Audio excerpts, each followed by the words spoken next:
footering about. I've been footering about with this new channel app. What do you guys think about this? Wait to hear this. Across the world, etched into rock faces, canyon walls and megalithic monuments are millions of petroglyphs. Enigmatic symbols long dismissed by mainstream academia as abstract art, tribal totems or coded shamanic visions. But physicist Dr. Anthony Peratt, a leading expert in plasma physics at Los Alamos National Laboratory and a protege of Nobel laureate Hans Alfvén, and he has proposed a radical rethinking that these rock carvings are not abstract at all. They are in fact plasmaglyphs, visual records of colossal electrical phenomena once witnessed in Earth's ancient skies. Anthony Peratt's conclusions revolutionise history, not only archaeology, but cosmology and theology, tying together petroglyphs, plasma science, and the birth of religion under a unified vision. A vision grounded in the electric universe model and illuminated by David Talbott's Saturn myth. This interpretation tells of a time when a central, godlike sun ruled the heavens, and of a cataclysmic transformation that shattered the ancient order, birthing myth, memory and religious belief from the ashes of cosmic catastrophe. Peratt's investigation began when he noticed a striking resemblance between petroglyph patterns and the forms produced in high-energy plasma discharge experiments. Plasma, the fourth state of matter, can assume incredibly structured luminous forms when subjected to intense electromagnetic fields. These shapes can include double layers, toroids, axial columns, and hourglass configurations which appear repeatedly in rock art found across the world. To test the theory, Anthony Peratt conducted a global survey, collecting over 1 million petroglyph images from more than 5,000 locations from the American Southwest and Easter Island to Norway and Australia. What he found was not randomness, but a globally consistent pattern, recurring motifs that match specific phases of plasma instabilities observed in laboratory conditions and computer simulations. Among the most common forms are the squatterman, a human-like figure with arms and legs outstretched in a squatting pose. This is identical to a high-energy plasma column undergoing sausage and kink instabilities. Also, hourglass shapes, concentric circles, spirals, the tree of life patterns. These forms are echoed in religious symbols worldwide. And they aren't artistic flourishes, but literal records of what people saw above them. Peratt's argument that these sky events might have been so bright and persistent that they etched themselves into the cultural and spiritual memory of humanity. Peratt's plasmaglyphs, known as Peratt instabilities, are deeply intertwined with the Saturn myth theory as proposed by David Talbott and others from the Thunderbolts project.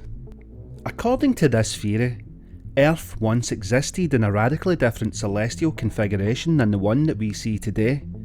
The ancients saw a polar alignment beneath a giant gas planet, Saturn, which once shone not as a distant star, but as a nearby radiant sun in Earth's ancient sky.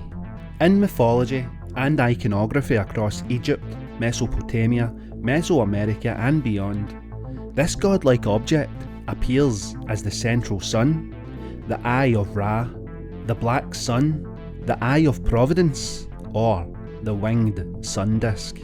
These were not metaphors, but attempts to depict a dominant celestial configuration that once loomed large in the heavens, a structured alignment involving Saturn, Venus, Mars, and perhaps other planetary bodies.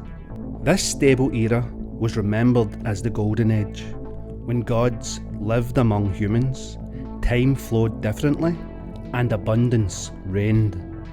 But the cosmos was not eternal. Something changed, a destabilisation, a celestial battle, perhaps triggered by electrical interactions between the planets.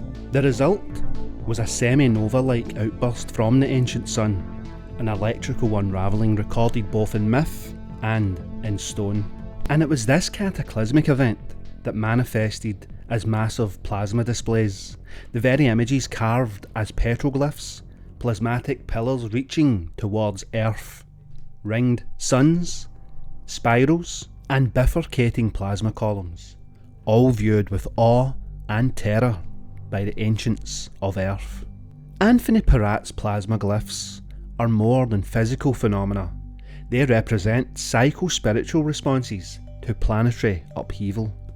When the golden light of the Saturnian sun was extinguished and the heavens erupted with searing electrical arcs, entire ecosystems collapsed, climates shifted, and ancient civilizations simply crumbled. And for the survivors, these terrifying plasma apparitions were interpreted as the actions of the gods, a divine war in the heavens, the fall of cosmic order. And this upheaval birthed a new mythology that includes the fall of the Titans by the Olympians in Greek mythology, the wars of the Devas and the Asuras in Hindu texts, the battles of Marduk and Tiamat in Babylonian lore, and the Hebrew Exodus. The Jews were guided by a pillar of fire and smoke. The plasmaglyphs therefore became not just records of visual phenomena, but symbols of divine power, encoded in religious ritual and sacred language. The gods were no longer the planets. They became personified forces, creators, destroyers, farers, and judges. Religion rose from this trauma. Religion rose as a structure to explain the inexplicable and preserve the memory of the great cosmic order. The idea that we are the chosen people often follows catastrophe. Survivors of global cataclysms believe their survival was due to divine favour, and so a theocratic worldview was born. The people who survived the cataclysm believed that they were God's chosen people. Dr. Peratt's work, coupled with Anthony Peratt's research, forces a re-evaluation of human history, archaeology, and even cosmology. Human memory is cosmic in origin. Myth is not fiction, it is history told through metaphor.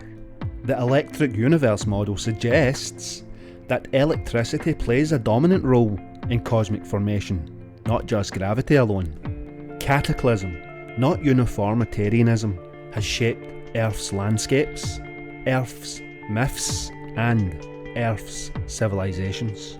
And petroglyphs are literal sky diaries, the memory of the ancients, not hallucinations or tribal aesthetics. Anthony Peratt's legacy, therefore, is a warning and a revelation. We are not disconnected from the heavens, but are shaped by it, by its electrical outbursts, its planetary migrations, and its celestial drama. The ancients were not primitive. They were witnesses to grand plasma spectacles that may have been misinterpreted for millennia. The gods of old were real, but not in the theological sense. They were planetary bodies and electrical forces, ruling for a time over humanity's sky and humanity's psyche. Their eruption and their departure are marked in stone as plasmaglyphs. This gave birth to myth, religion, and the haunting human sense that something was lost, something divine, and the memory of that cosmic light, well, it still lingers.